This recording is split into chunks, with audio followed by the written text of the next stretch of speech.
नमस्कार दोस्तों, आपका हमारे चैनल में स्वागत है। फुलेरा दूज, जानिए तिथि, पूजा का मुहूर्त, विधि, कथा और महत्व और इस दिन किए जाने वाले उपाय।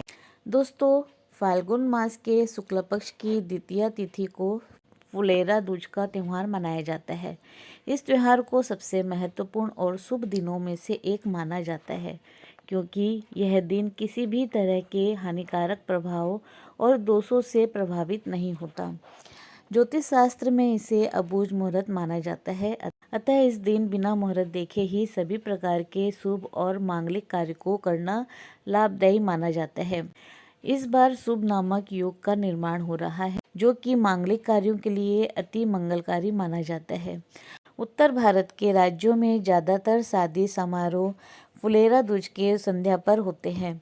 लोग आमतौर पर इस दिन को अपना व्यवसाय शुरू करने के लिए सबसे समृद्ध और सबसे शुभ दिन मानते हैं। फुलेरा दूज होली के पहले मनाया जाता है और ब्रज क्षेत्र में बहुत ही उत्साह और जोश के साथ मनाया जाता है। फुलेरा दूज का त्यौहार बसंत पंचमी और होली के बीच फाल्गुन में मनाया जाता है। यह दिन पूरी तरह से दोष मुक्त दिन है। इस दिन का हर क्षण शुभ होता है, इसीलिए कोई भी शुभ कार्य करने से पहले मुहूर्त देखने की जरूरत नहीं होती। मान्यता के अनुसार यह दिन शुभ विवाह, मकान, प्लॉट और संपत्ति की खरीद इत्यादि सभी प्रकार के शुभ कार्य करने के लिए अत्यधिक पवित्र दिन माना गया है। इस दिन शुभ मुहूर्त पर विचार करने या विशेष शुभ मुहूर्त को जानने के लिए पंडित से परामर्श करने की भी आवश्यकता नहीं होती। फुलेरा दूज पर्व मनाने की विधि। शाम को स्नान करके पूरा श्रृंगार करें। राधा कृष्ण को सुगंधित फूलों से सजाएं। राधा कृष्ण को सुगंध और अबीर गुलाल भी अर्पण करें। प्रसाद में सफ़ेद मिठाई, पंचामृत और मिश्री अर्पण करें। इसके बाद मधुराष्टक या फिर राधा कृपा कटाक्ष का पाठ करें। अगर पाठ करना कठिन हो तो सिर्फ राधा कृष्ण का जाप भी कर सकते हैं। श्री कृष्ण के मंत्रों का जाप करें। श्री राधा रानी के 32 नामों का स्मरण करें। श्रृंगार की वस्तुओं का दान करें और प्रसाद ग्रहण करें। कृष्ण भक्त इस दिन को बड़े उत्साह से मनाते हैं। राधे कृष्ण को गुलाल लगाते हैं, भोग भजन कीर्तन करते हैं, क्योंकि फुलेरा दूज के दिन कृष्ण से प्रेम को जताने का दिन है। इस दिन भक्त कान्हा पर जितना प्रेम बरसाते हैं, उतना ही प्रेम कान्हा भी अपने भक्तों पर लुटाते हैं। धार्मिक मान्यता है कि इस दिन से ही भगवान श्री कृष्ण होली की तैयारियां करने लगते थे और होली आने पर पूरे गोकुल को गुलाल से रंग देते थे। ब्रजभूमि के कृष्ण मंदिरों में इस त्योहार का बहुत अधिक महत्व है। आइए जानते हैं इसके पीछे की कथा। व्यस्तता के कारण भगवान श्री कृष्ण कई दिनों से श्री राधा जी से मिलने वृंदावन नहीं आ रहे थे। राधा के दुखी होने पर गोपियां भी कृष्ण से रूठ गई। राधा के उदास होने के कारण मथुरा के वन सूखने लगे और पुष्प मुरझा गए। वनों की स्थिति के बारे में जब श्री कृष्ण को पता चला तो वे श्री राधा जी से मिलने वृंदावन पहुंचे। कृष्ण के आने से राधा रानी खुश हो गई और चारों ओर फिर से हरियाली छा गई।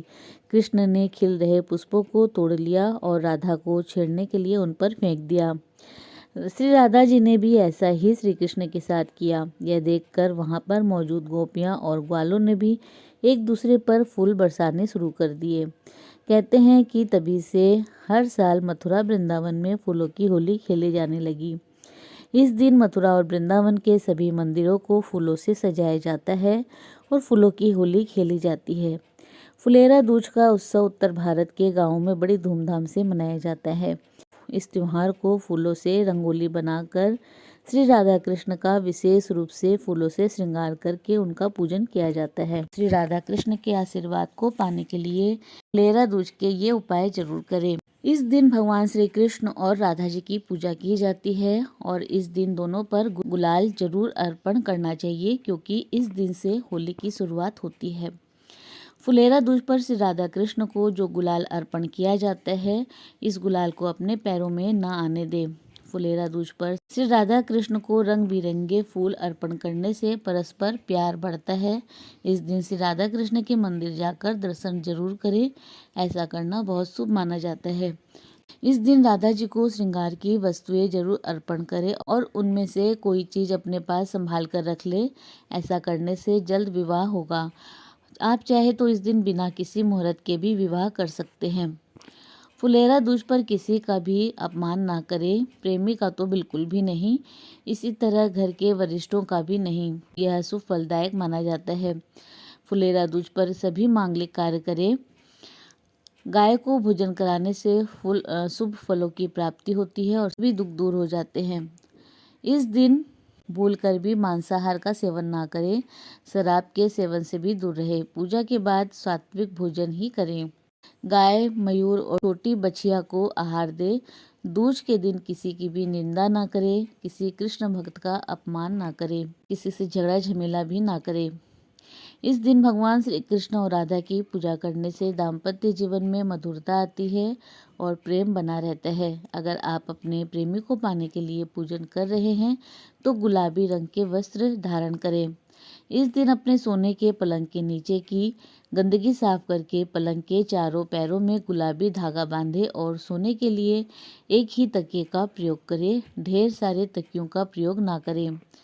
इस दिन सुबह के बाद शाम के समय रंगीन और साफ कपड़े पहनकर आनंद पूर्वक पुनः पूजा करें, क्योंकि शाम के समय किया गया पूजन सबसे अधिक उत्तम माना गया है। जिनकी कुंडली में प्रेम का अभाव हो, उन्हें इस दिन श्री राधा कृष्ण की पूजा बड़े प्रेम से अवश्य करनी चाहिए। वैवाहिक जीवन में कलह या फिर रिश्तों में समस्याएं हो तो उन्हें दूर करने के लिए भी इस दिन श्री राधा रानी और श्री कृष्ण की पूजा करें। दोस्तों, इसी प्रकार और भी रोचक जानकारी के लिए आप हमारे चैनल को लाइक, शेयर व सब्सक्राइब करें। हमारे चैनल में विजिट करने के लिए धन्यवाद।